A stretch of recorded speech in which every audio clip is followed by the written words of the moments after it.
মায়ের কথা জানতে চাইলেই কান্নায় গলা জড়িয়ে আসে ছোট্ট শিশু ফারিয়ার। 1 মাস বয়সী যমজ 2 বোনকে কোলে নিয়ে ফ্যাল ফ্যাল করে তার মুখের দিকে চেয়ে থাকে সপ্তম শ্রেণী পড়ুয়া সাজ্জাদ ও শিশু শ্রেণীর শিক্ষার্থী ফারিয়া।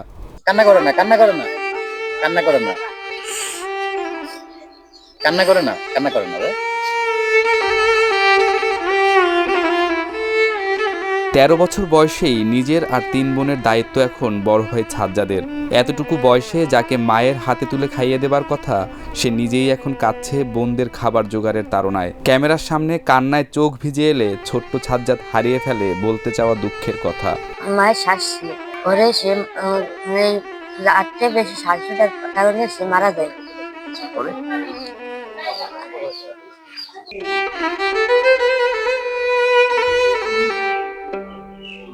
বাবা নামের বটবৃক্ষ যার থাকে না, সে জানে জীবনের নির্মম কশাঘাতের ক্ষত কতটা গভীর।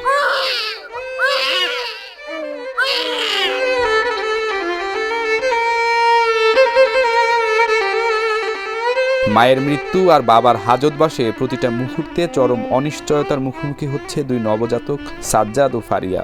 করুণ এই পরিণতি দেখে নীরবে কাঁদে প্রতিবেশীরাও। এই অথৈ সমুদ্রের কুল কিনারা নেই জেনেও সাজ্জাদ আর ফারিয়া ছোট্ট বুকে জড়িয়ে রাখে 2 বোনকে।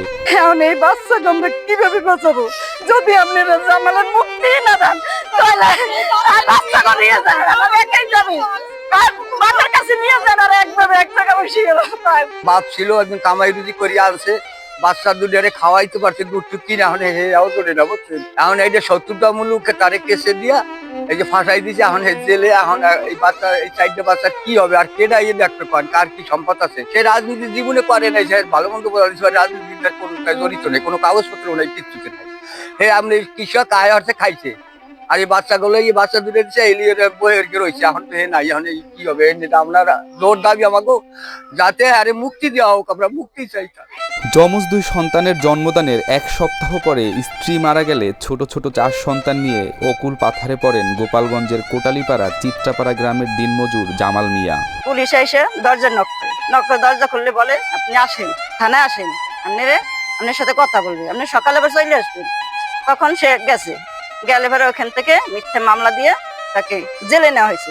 এখন এই যে 2টা বাচ্চা, এরা যে মা হারাইছে, মা যে গেছে সে তো জীবনের আসবে না কোনোদিন, মা পাবে না। 4জন বাচ্চা, এই বাবা থাকলে দিন মজুরি করে, আমরা সবাই দিন মজুরি, আমার তো সমর্থ নাই যে বাচ্চা দুটো আমরা পালবো বা খাওয়াবো দেবো, এরা সবাই দিন মজুরি। এখন এই বাচ্চা 2টা আমরা কিভাবে পালবো?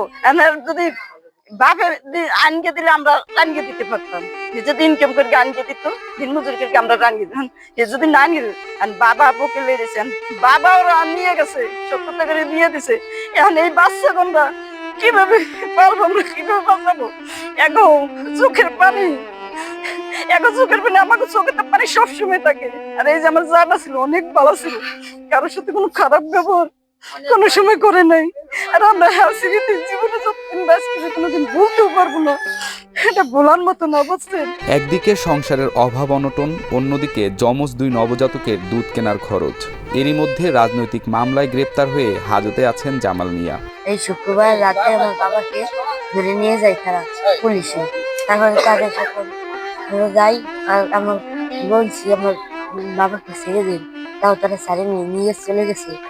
8 নভেম্বর রাতে কোটালীপাড়া থানা পুলিশ বাড়ি থেকে গ্রেপ্তার করে জামাল মিয়াকে।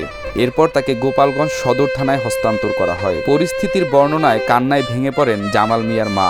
এই সপ্তাহে চাই একটা বিয়ে বাহাল করতে পারলাম, সপ্তাহে দুধ 2টা হয় না, মায়ের বছর দুধ খাইলে সপ্তাহে একটা লাগে, 2টাই হয় না, আমি কিভাবে দেখবো? স্বেচ্ছাসেবক দলের কেন্দ্রীয় কমিটির ক্রীড়া সম্পাদক হত্যা মামলায় সন্দেহভাজন হিসেবে গ্রেপ্তার দেখিয়ে তাকে জেল হাজতে প্রেরণ করে গোপালগঞ্জ সদর থানা পুলিশ। দেখেন, একটা বাচ্চার প্রতিদিন একটা দুধের 300-350 টাকা একটা দুধের দাম হয়তো 2 দিন 3 দিন হয়। এই 2টা বাচ্চা এই খরচ কে চালাবে? তারা দেখেন ধরে নিয়ে গেছে, সে এখন জেলে আছে। আমরা এদের জন্য আমরা মুক্তি চাই। আর এই এলাকায় এরকম না ধরে মানুষ, নিরীহ মানুষ এই নির্যাতন না করে, এটার জন্য আমরা এটা একটা ব্যবস্থা চাই।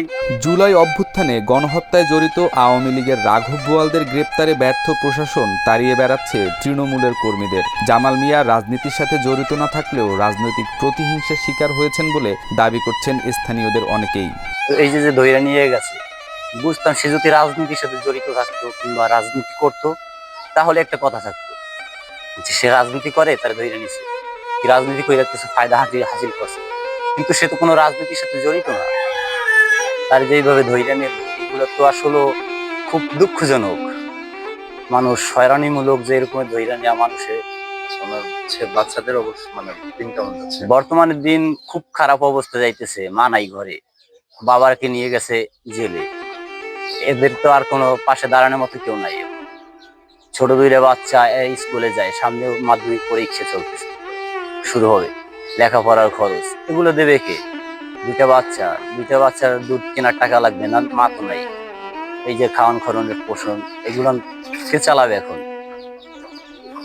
আসলে তো জামাল কাকা কোনো রাজনীতির সাথে ওই রকমের জড়িত না। আমাদের পার্শ্ববর্তী গ্রাম, আমাদের পাশের গ্রাম, ওই রকমের কোনোদিন দেখি নাই। তারপর মানুষের উপকার ছাড়া ক্ষতির দিকে গেছে।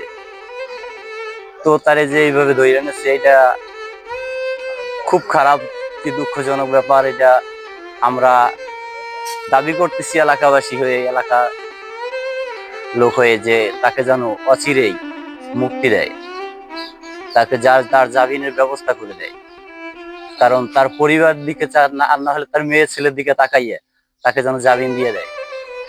আসলে যে করে, যার অপরাধ, তার অপরাধ হওয়ার দরকার। সে তো কোনো অপরাধী না, তাকে ধরে নেবে কেন? কোটালীপাড়া থানার অফিসার ইনচার্জ আবুল কালাম আজাদ বলেন, উপরের নির্দেশে জামাল মিয়াকে গ্রেপ্তার করে সদর থানায় পাঠানো হয়েছে। সদর থানা থেকে তাদের একটা ইয়ে ছিল, আমরা বলে ধরে সদর থানা দিচ্ছি। আচ্ছা, আপনারা ধরে সদর থানায় দিচ্ছেন, ওইখান থেকে হচ্ছে গ্রেফতার দেখানো হচ্ছে। হ্যাঁ, নির্দেশ কি এসপি সাহেবের ছিল নাকি সদর থানা? না, নির্দেশ তো আমাদের বরাবরই উপরেরই থাকে। সাজ্জাদ আর ফারিয়া জানেও না কার কাছে ফেরত চাইলে বাড়ি ফিরবে বাবা, কি করলে বাবার পাশে বসে এক মুঠো ভাত খাওয়া যাবে। একটাই দাবি, যেন আমাদের মুখের দিকে তাকিয়ে আমার বাবাকে ছেড়ে দেয়। মাহারা নিষ্পাপ 4 শিশু কি ফিরে পাবে তাদের বাবাকে? এমন অনিশ্চিত অপেক্ষায় কাটছে সাজ্জাদ, ফারিয়া, আনিসা, রাইসার এক একটি দিন।